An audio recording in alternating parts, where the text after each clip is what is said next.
Bonjour, and welcome back to Learn French together with me.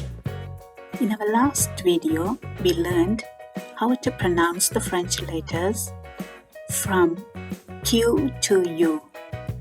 If you missed it, check it out in the description.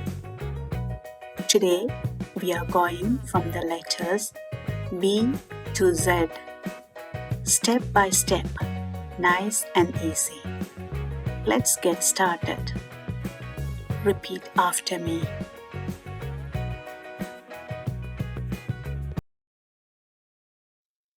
B,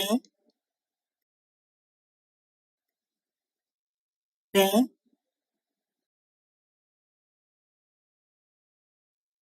W, W, X, X,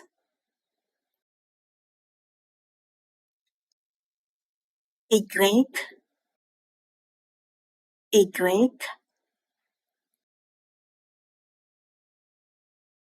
Z, Z. Thank you for listening. See you next time.